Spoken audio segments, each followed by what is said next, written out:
Ave Maria. In our series, we will be looking at two of the greatest minds in the history of the Catholic Church, the angelic doctor, St. Thomas Aquinas, and the subtle doctor, Blessed John Duns Scotus, and their teaching on the incarnation of Jesus Christ.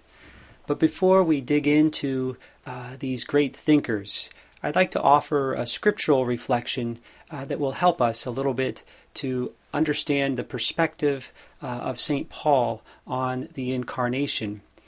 And that is about the cornerstone. What is the chief and primary cornerstone? From the perspective of an architect that's building, the cornerstone is something that you lay after the plans are already made. And so the plans are made, the designs are made, sometimes many pages of designs, many layers of development, and then that cornerstone is placed at the fullness of time, the appropriate moment. And then from that flows all the rest of the structure, which is closely fitted together, flowing from that cornerstone, built up upon that cornerstone, and in a certain sense pointing back to that cornerstone. You'll see sometimes in churches they'll have a special ceremony for laying the cornerstone. And the cornerstone will have the time when the church was built, sometimes even a plaque.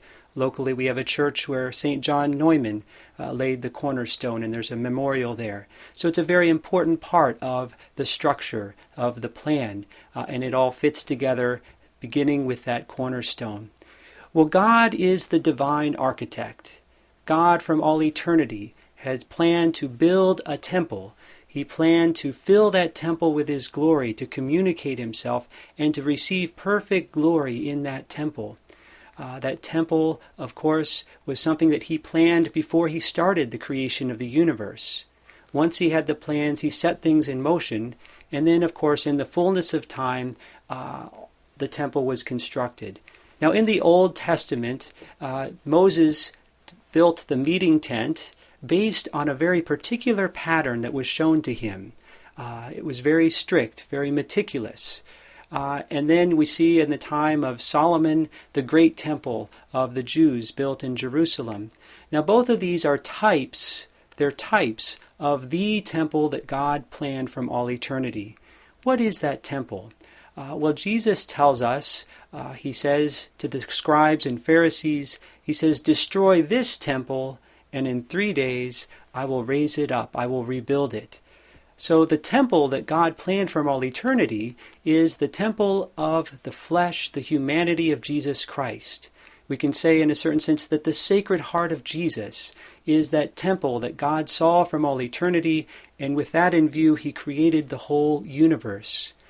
Even Archbishop Sheen, when he talks about the Passion, he says that the temple, the veil of the temple, was ripped asunder from top to bottom, showing that God had ripped it asunder because now the real temple had showed up, and the veil of His flesh was ripped asunder by the lance, piercing the heart of Christ.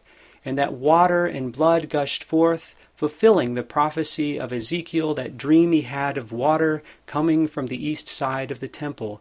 Jesus Christ is the temple. And Jesus tells us something very beautiful. We want to look here in the Gospel of St. Matthew, chapter 21, verse 42. He says, "Did you never read in the Scriptures that the stone which the builders rejected has become the cornerstone? By the Lord has this been done, and it is wonderful in our eyes." Something marvelous. Not only is Jesus the temple, which is filled with His glory, "Father, glorify me with the glory I had from the beginning in this my humanity, and Father, I have glorified Thee," He says in His priestly prayer, John 17. But He also says that He's the cornerstone.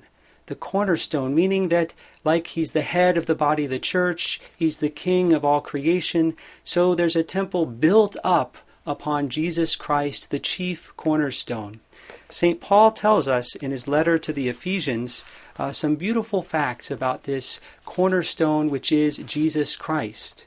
He says in Ephesians 2, verses 20 to 22, "You are built upon the foundation of the apostles and prophets, with Jesus Christ Himself as the chief cornerstone." So Jesus is the primary foundation, the chief cornerstone, And then the apostles and prophets are a secondary foundation upon which he will build and construct this temple, the one holy Catholic and Apostolic Church.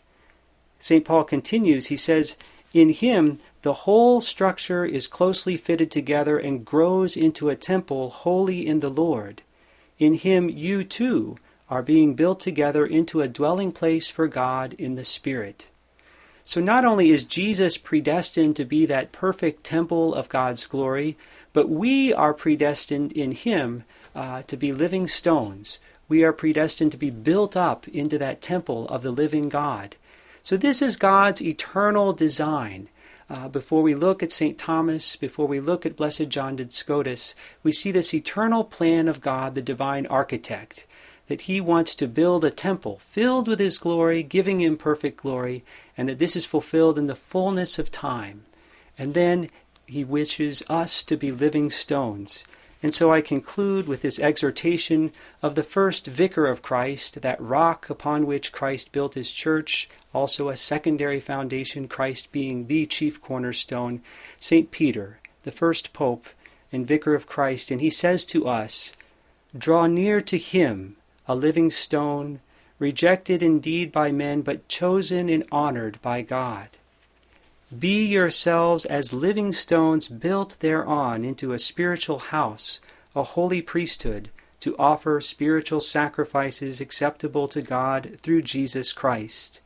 Hence, St. Peter continues, Scripture says, "Behold, I lay in Zion a chief cornerstone, chosen, precious, and he who believes in it shall not be put to shame." God bless you, and come back again.